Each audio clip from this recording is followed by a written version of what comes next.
United Teachers of Richmond because the school board meeting is tonight, and they're giving us, we're in negotiations right now, and it's really difficult trying to get what we want from the district. Didn't they get more money from the state? Yes, they did. Where's it going? Who knows? They don't account for it.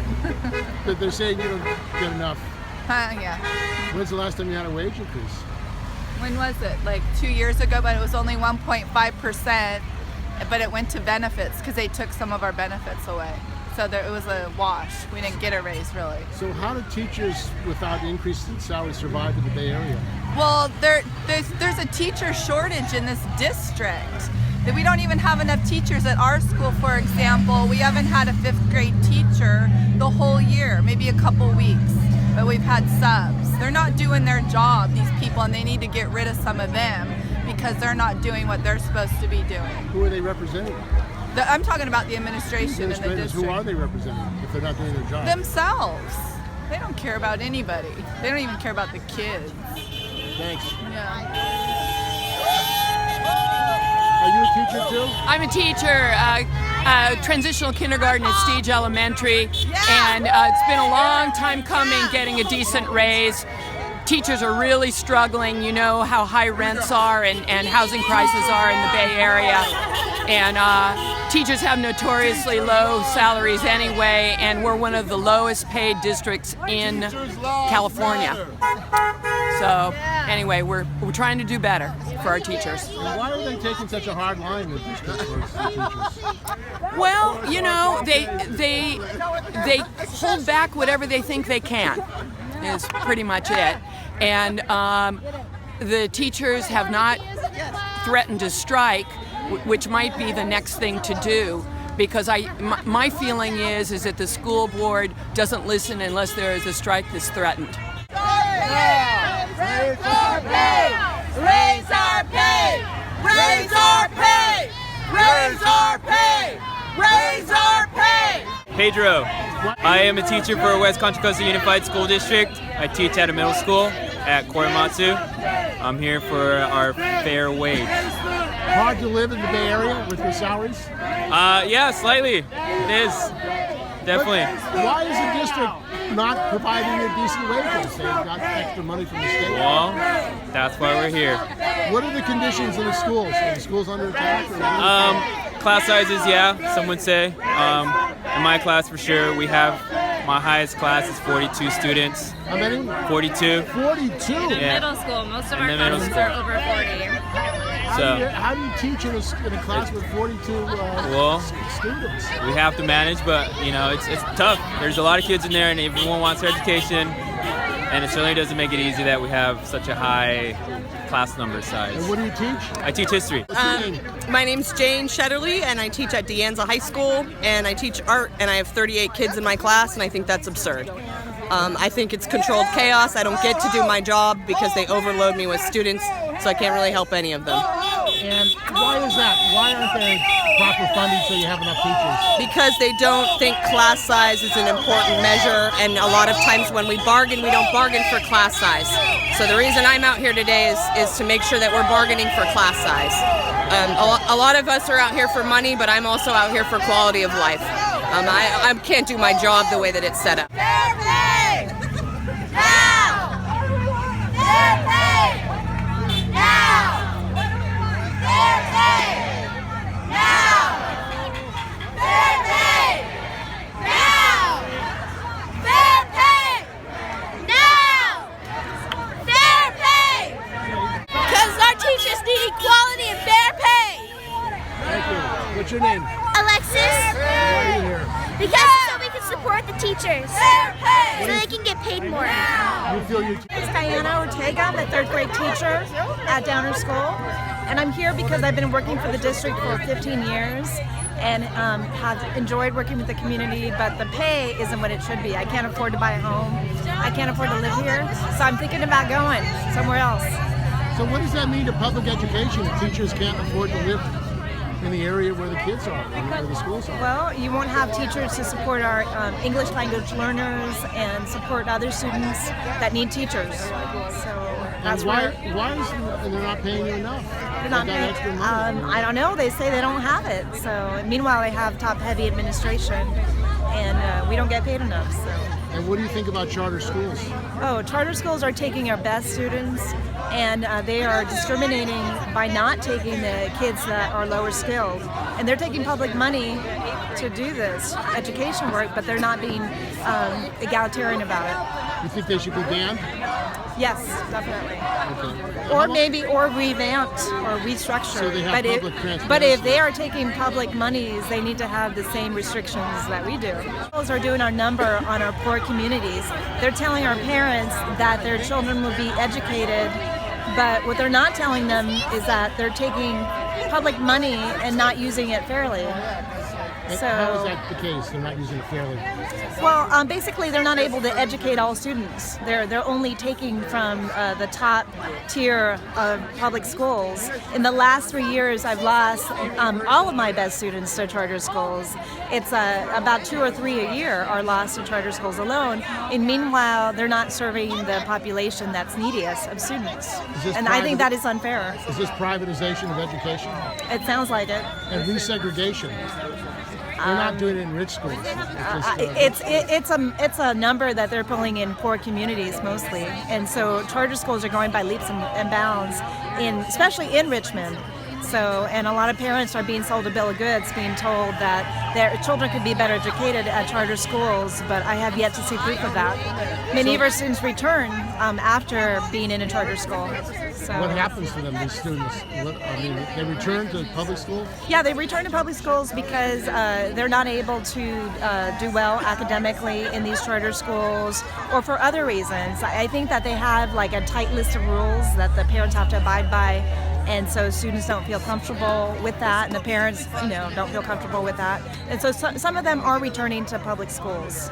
So do you think that they're playing a shell game? I mean, they're telling people everything's wonderful. Yeah, it's a marketing strategy. I hear that they offer them prizes to come over to charter school education. They have pizza parties where they're recruiting parents, to come by.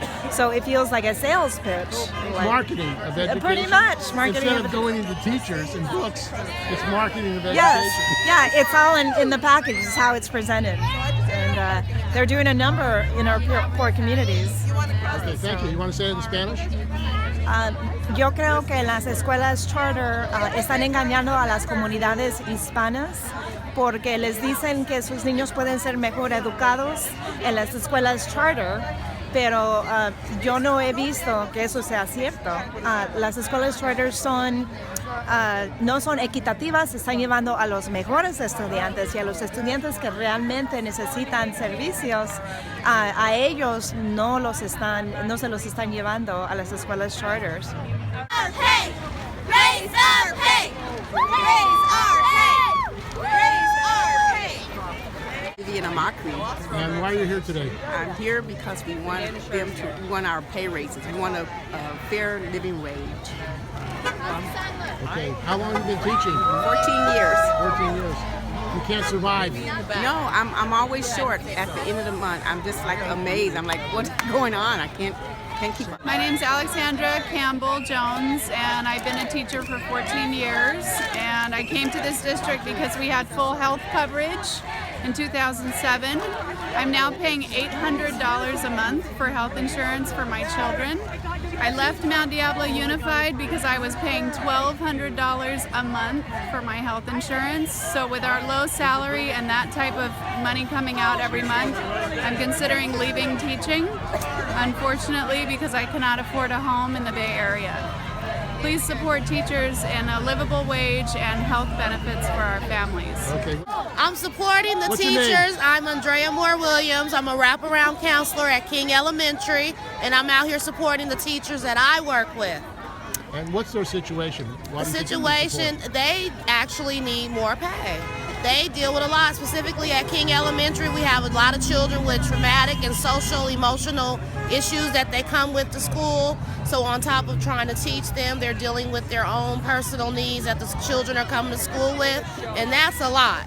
So they deserve more pay, and that's why I'm here. What do you think about the charters, the effect of education on the charters? Oh, I'm not too keen on charter schools, so I'll keep that. I didn't grow up in the charter school system. I was a 70s baby, and I believe that public schools is where it's at. So I think that we need all the children in the public school systems as well as the teachers. What's your name? My name is Ana Lilia Guzman. I'm a first grade bilingual teacher. I want a fair raise to have a fair way of living, because right now we have a pitiful salary and no increase for the last 6 years. 1% last year, 2% is not enough to live in the Bay Area. How do you survive? 2 salaries, kids working, credit card debt, and that's how we're doing it. Fair pay! Now! Fair pay! Now! Teachers in West Contra Costa have just not been valued for decades now. For a quarter century, we've been subsidizing the district's mismanagement of funds. We've been bearing the brunt of their oversized and overpaid administrative staff.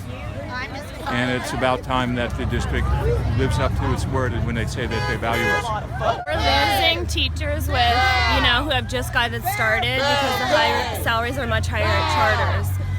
So I know a lot of second or third year teachers who get recruited by charter schools, and their salaries are just, 10 to 15,000 more a year, and we can't really compete with that, And I think one of the things that they've said is, well, we have better benefits in charter schools, but for a young single person who's starting out their career, a higher salary of, $15,000 or $10,000 more, you can't really compete with that. Do you think they're hurting public education? I don't want to comment on that. I think that they are a different option for families to take, but I definitely think that they pull resources from public schools and they pull students from our schools. Ellen Hansen. I've been in the district 26 years, and I was here in 1990-91 when we took a 9% pay cut because the district had to go into receivership, I guess you could say. We had to take a bailout loan from the state because I think we were the first district that went into bankruptcy. And the district paid that off early. But when they paid it off early, they didn't then give us back our 9%. So we've been, I would say, over the last 20 years or so, we've always opted for health care in lieu of a really decent pay raise. Other districts have a lot more pay for the similar years. And then in 2009, the district started cutting our health benefits without raising our salaries. So basically that's why we have a basic pay cut. So you're way behind. We are behind, yeah. And if you look at other districts, Hayward and Oakland and other districts that are similar to us, similar urban districts, you can see that we're way short. And how does that affect the children? Well,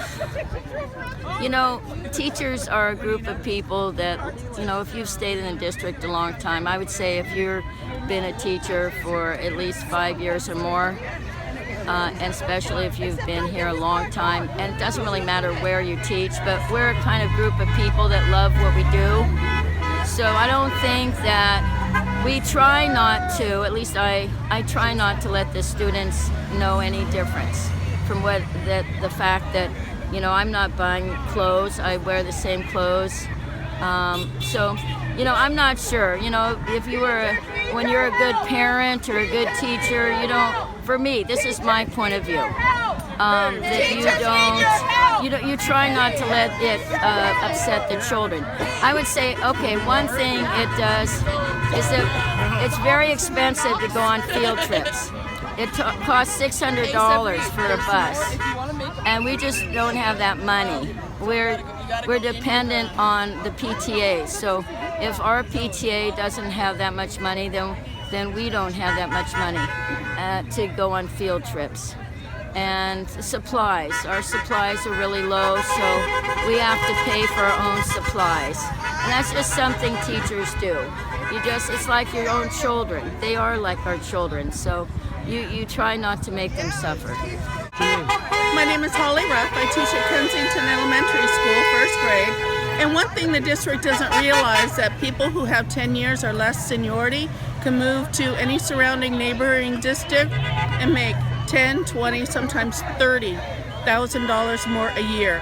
We have over 700 teachers that can make that leap to another school district and lose nothing but gain all. And if that happens, because we have to sign a retention, renew our contract at the end of June, if those teachers jump, the school district will fail. It will fall to its knees and crumble.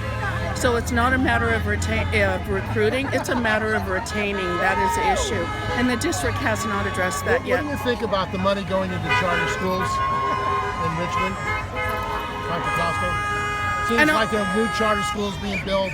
A lot of new money is going into charter schools. Correct. And they get all the ADA, but they don't have to carry the debt. If they had to carry the debt, I wouldn't mind it so much. But if you're going to jump in the district and take away children for their ADA, you need to be also responsible for carrying some of the debt. And that is what's not fair. It's not fair for the poorest of the poor to be holding up the educational system for the rich of the rich. Here today. We're here today because we're asking for a fair contract settlement. Why is the district taking such a hard line?